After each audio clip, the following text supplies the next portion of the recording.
दोस्तों नमस्ते प्रणाम। मैं पूजा तिवारी आपके अपने YouTube चैनल पूजा तिवारी अवधी गीत पर स्वागत करती हूँ।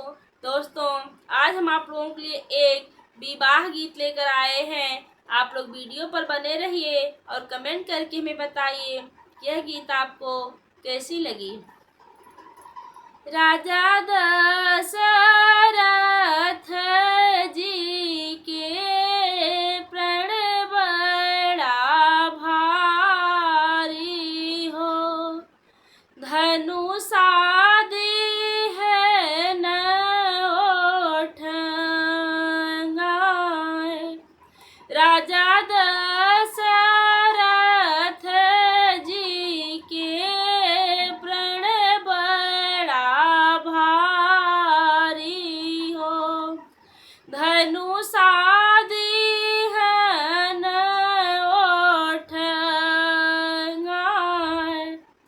जेहि धनुहा के नवखंड करी हैं हो, सीता बियाहि लेई जाए। जेहि धनुहा के नवखंड करी हैं हो, सीता बियाहि लेई जाए।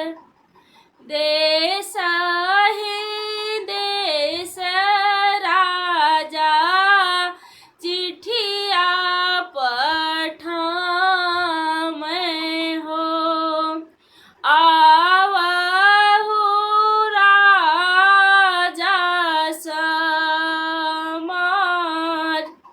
देश ही देश राजा चिट्ठिया पठामै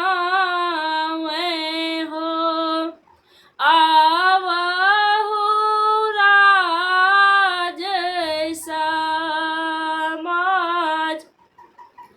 बड़े बड़े देश से भूपति आए हो, धनुषा न पाए हिलाए।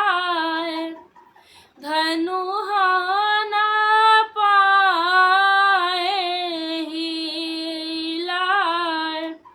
राजा जनक जी के मनवा दुखित भय, देश में नाही बलवान। देश में नाही बलवान।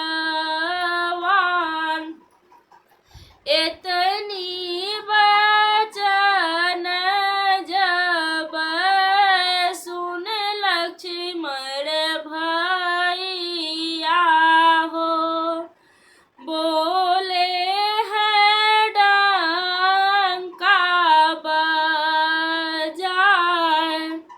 बोले हैं डंका बजाए। दशरथ शपथ गुरु साची कहिला हो,